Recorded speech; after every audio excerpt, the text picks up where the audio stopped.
Hello guys, welcome to my final 2017 NHL Division prediction standings. Today I am here with you with the Pacific Division, predicting where I think each team will finish. First, I have in 8th place, I have the new expansion franchise, the Vegas Golden Knights. Vegas, you don't have a lot. You have Marc-Andre Fleury and James Neal. Your team is not very good. Sorry about the beep, but yes, your team is not very good, and you will likely spend a year in the basement. In 7th place, I have the Vancouver Canucks.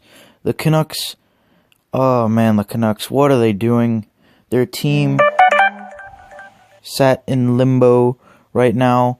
They don't really know what direction their franchise is going. Yes, they have Bo Horvat, who's only an all-star because he's on the Canucks. They have Marcus Granlund, who's okay. Louis Eriksson. They have Sam Gagner, who they picked up. And then they have the Sedin twins, of course. Thomas Vanek, who they just signed. But on the back end, who they got? They got Alexander Edler, Eric Gudbranson, Michael Delzaster. They have Oli Levy, but I don't think he's going to be ready. He's going to be good, but I don't think he's going to be ready. Goaltending, Jacob Markstrom, Anders Nilsson. Those guys are just placeholders for Thatcher Demko. The Canucks are just going to spend another year in the basement, probably getting screwed over in the draft lottery. Alright, here's my bold prediction for the Pacific Division. In 6th place, I have the Los Angeles Kings. Yes, I have the Kings struggling this year. I don't see them doing very well. Their roster is just not the same to me like it was last year. They will have Jonathan Quick back, but I still see this team struggling. I mean, who do they have up top? Marian Gaborik? Jeff Carter? Anjay, on the back end, who they got? Doughty? Martinez? He's clutch, but really? That's all you got? Goaltending, Jonathan Quick is good.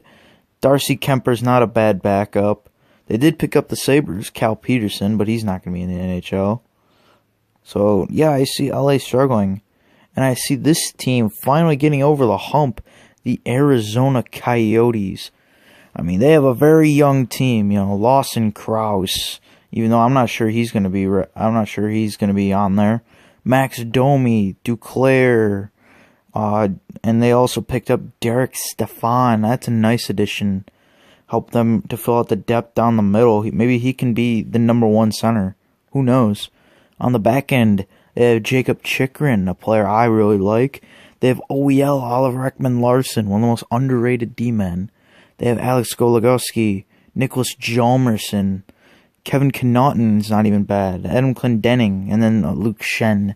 That's not a bad defense. That's a young defense. And then goaltenders, this is where I think the question marks lie.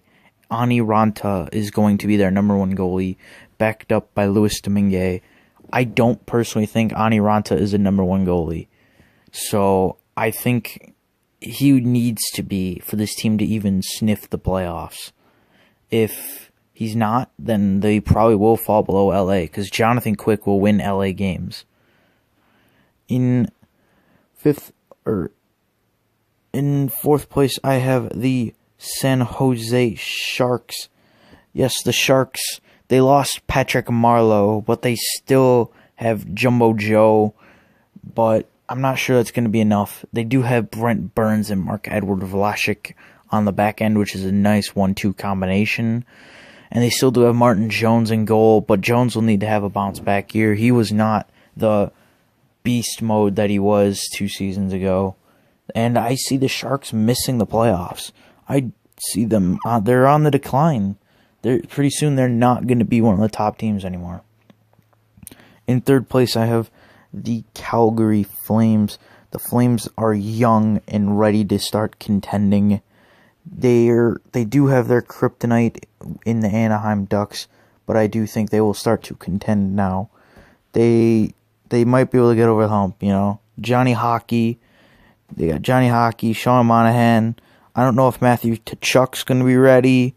Matt Stajan, Troy Brouwer, Sam Bennett, Michael Backlund. They don't have a bad offense. On the back end, you got Mark Giordano, Dougie Hamilton, TJ Brody. This is not a terrible back end. They picked up Travis Hamonic as well. Goal, I don't think their goaltending situation's that bad either. They got Mike Smith backed up by Eddie Lack. That's not a bad 1-2 goalie punch. But Mike Smith will need to be very good for this team to probably come in the second seed. Mike Smith will need to be very good. In second place, I have the Anaheim Ducks. I still see this team being very good. They are a tough team to play against, and I could see them winning second place, maybe just falling short of first place. But this team, they're good. You got Ryan Getzlav, Nick Kerdiles, Ryan Kessler, Corey Perry, Rickard Rakell's not bad. And they picked up Antoine Vermette. This team's not bad. It's not a bad offense. On the back end, you have Kevin Bieksa, Hampus Lindholm, Semi Vatanen. It's not a horrible back end either. Francois Beauchemin. And goalies, they have John Gibson, and they picked up Ryan Miller to back him up. And I think the Ducks team could be good. Not quite as good as number 1, the Edmonton Oilers. Now let's be real. Oilers, you are the Montreal Canadiens of the West. You live and you die by Connor McDavid. If Connor McDavid is in God mode, you will win games. If Connor McDavid is a big pile of shit, you won't. You have Ryan Nugent-Hopkins. He's very good. But I don't see the Oilers doing very well if Connor McDavid does not do well. Connor McDavid needs to be the best player in the NHL for this team to win this division. If he is not, this team will miss the playoffs. Frankly, I don't believe they have the depth needed. Alright, I would like to thank you guys so very much for watching. I think I will be doing NBA division standings. I don't know. Let me know if you want to see those down in the comments. And we'll see you guys next time.